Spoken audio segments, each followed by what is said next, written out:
To the game kicking off at 4:30 on Sunday. That sees the Sheffield Eagles taking on Featherstone Rovers. Featherstone Rovers in their last outing, a great victory over Oldham on Monday night. And for more on that game, as well as this game against Sheffield this weekend, on Tuesday, I caught up with Featherstone Rovers head coach. It's a welcome back to the show to James Webster.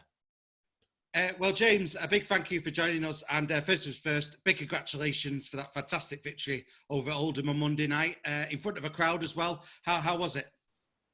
Yeah, it was fantastic to have people back there again. I could tell the boys from the warm-up, they were excited that there was people in and around the ground, and we played probably accordingly. So it's been a long time for people and players not to be involved in a match, and it's just fantastic that it looks like we're starting to get back to some type of normality.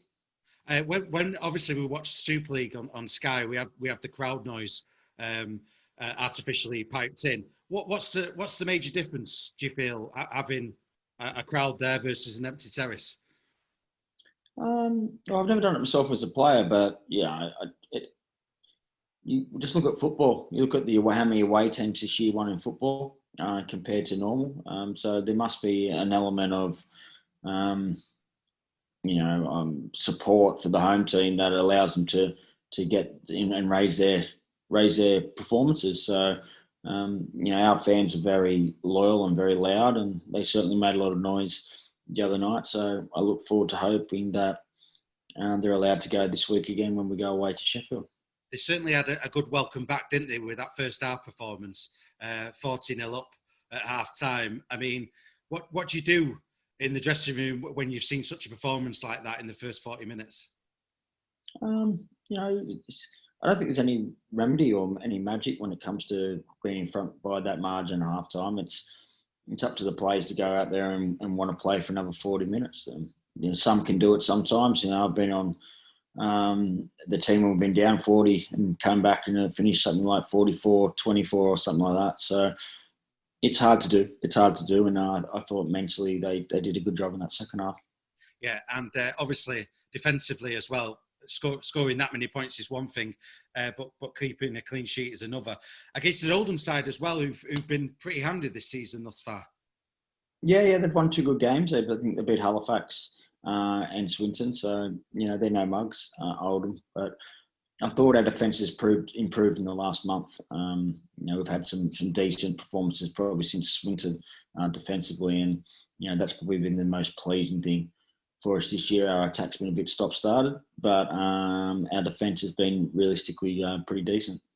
And obviously as well, you must be pleased with how things are going. Let's say, I mean, a professional performance there against Oldham, against that dogged, determined display against York. I mean, we've not spoken about that game yet. I mean, to tell us about your emotions at the final hooter against York.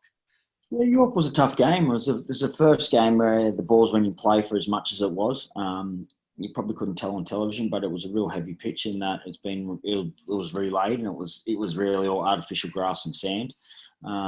So the boys found that game tough. They found it really tough, and I thought we did enough to probably score some more points during that game. But York are a strong, determined team full of really, really good players, and they'll be there at the end of the year, vying for the same type of prizes, hopefully, that we'll be there to vie for. So I always expected a full 80-minute performance against York because they never do anything less than that. They're a good side. Let's talk a bit more about the Sheffield game. We saw before the Halifax postponement, they were really on it, weren't they, Sheffield? So this is going to be a tough game. Yeah, they are. They've got some good attacking weapons. Like to move the ball around. I've been impressed with what I've seen so far this year. They beat York and they had a draw with London.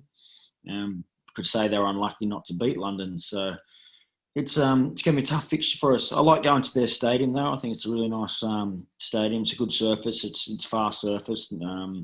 So we're looking forward to trying to meet the challenge that Sheffield are going to throw us. And generally as well, just a final thought, you touched upon the crowds being back and that kind of thing. Momentum's a very important thing in all sports, especially in rugby league. I mean, how much are you enjoying it at the moment, James? Yeah, it's been enjoyable. Really enjoyable. It's always more enjoyable when you win. We've had some good moments, some bad moments this year. We're trying to focus a lot on ourselves compared to others within the competition. Um, that's easier said than done sometimes. In that, you know, we all work. Our players work just like all the others. Other than London and Toulouse. So, they have other focuses that they have in their lives that, you need to work in and around. But I think we've done it reasonably well so far. But, we understand that there's going to be a lot of hurdles still to overcome. Well, James Webster, a big thank you for joining us, head coach at Featherstone Rovers, and all the best this weekend. Thanks. Anytime. James Webster there, head coach of Featherstone Rovers, speaking to me on Tuesday.